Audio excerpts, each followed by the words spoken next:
So mayong adlaw mga partner kaitik. Atong bisitahon karon ang atong partner nga itikan diri sa New Correlia, Davao del Norte nga Pitugo Duck Farm. Diin gipinag-iyahan kani ni Sir Eric Manito, no? So diri karon makita na to ang ilahang pagpamuhi sa itik nga simple lang nga pamaagi nga diin kini usab nahimo nila nga negosyo karon. So welcome mga partner kaitik sa ilahang farm.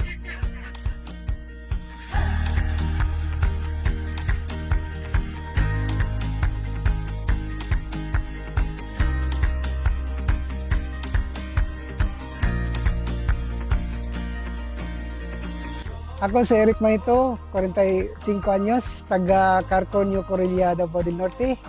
Usa ako ka tindero sa hardware kani. Unya nag-try ko buhi og itik. So nakita na ko ang itik nga naagid siya potential nga panginabuhian. Ang pinakanindot man gud sa pag-itik kay kada adlaw kung imo lang gud siya nga ayuhon pag atiman, kada adlaw na kay kwarta. Nakikita kay naman siya itlog kada adlaw. Sa una, ang akong itik 5 lang kabuok. Bali na isa ka silingan ako nga nanghangyo nga paliton nako iyang itik. So dili pa jud ko. Pero akong nakita mangod sa akong po nakita sa uban nga daghan man silang itik. Nga ni kan man po sila ni asison. Mo to akong gitry. So pagkita nako sa mga after 1 month, nakita nako nagitlog na ang itik. Katong ako nga bukan man ang isa ka katong kantidad nga akong gibayad sa itik na kuan naman na mas dako. So mo to nagsige ko hinahinay bali nakaseminar pug ko sa Wilmico. Ang akong gibuhat nagkuan ko naghinahinay ko og buhi, wala na akong gidiretso. Hinahinay lang para nga ating pangarol na kay naay mo suporta sa imo gi-follow na ko tong programming. Dili pareha sa lain nga negosyo nga dili ka hawa, dili ka kabiya tungod kay kailangan jud ang imong presensya. Pero kani without your presence na jud jud siya mudagan. Kaning pagitikan ako ni siyang nakita sa akong silingan sa una kanang kanang sa palayaw.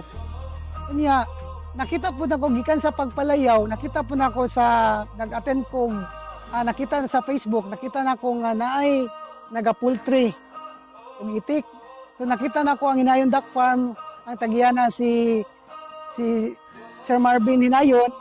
Nakita na ko sa iyang mga video. Unya mo to akong nainganyo jud ko kay tungod akong nakita po sa iyang ni Asinso ni usuwag po iyang itikan tungod sa pagpoultry.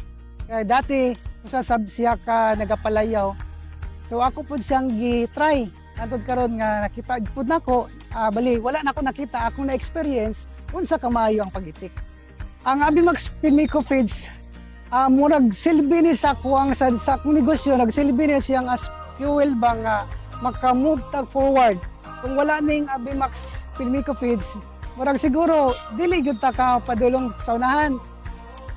Dako kayo ni siya impact sa kuha tungod kay ako man ko nakita nga ang production sa akong itik nagsigig increase. So dito na ko tungod kay nag-increase ang production, nidako akong kita. So nagpadayon ko expand sa akong negosyo. Ang Pilmico naghatag og serbisyo sama sa kanang ilang mga technician kung naay mga sa tawag naay mga problema, imo silang kontakon. Nagyud sila mo ato sa imong farm, mo assist sa imuha, mo guide sa imuha. Usab naapod sila seminar nga gipahitabo nga seminar. Ginatudlog gyud nila gikan sa piso hangtod sa pag-grow ug hangtod sa pag-itlog. Muna nga dili ka maglisod nga mubuhi ka og itik magamit sa Abimax Pilmico Feeds kay naanatanan sa imuha, naanatanan ilang gina-provide na dili lang nga mobaligya sila og feeds kundi magtabang nga unsaon nga kitang mga farmer o kitang mga racer nga moasinso. Sa pagdili sa feeds, akong nakita nga akong natabangan ang mga kauban ako nga mga racer pod tungod kay akong ginasulti sa ilahan nga kani mo ni naghatag nako og naghatag sa kuha og opportunity nga mudako ang akuang farm, maka-expand kong farm. So nakita po siguro nila nga ang ilang nakita po nila sa kuha kung unsang akong na kuan karon nakita na sa akong farm. So sila mismo dool sila nga mugamit po siya niya na pero dili lang po usab akong gina-introduce sa ila kundi unsa tong na-learn nako sa Filmico Feeds ako po silang gitudluan while wala pang technician kami naga-istorya na pud mi kunya ila pong gi-follow katong mga silingan ako or katong gusto gyud nga mag-itikan akong ginainganyo nga ang pag-itik naagyoy kita kunya kung imo jud siyang tarungon siyang buhi imo siyang tagaan jud og panahon na kay dedication jud sa pagbuhi sigurado nga mokita jud ka unya sa atong pagbuhi kailangan basta mo tong pagsugod mangutanan tag mga successful pud nga racer nga makatabang nato og atong gamiton usab ang atong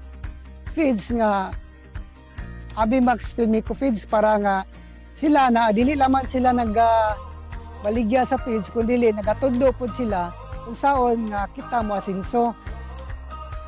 Ako si Eric Manito, certified Filmico Feeds Abimax user number 1.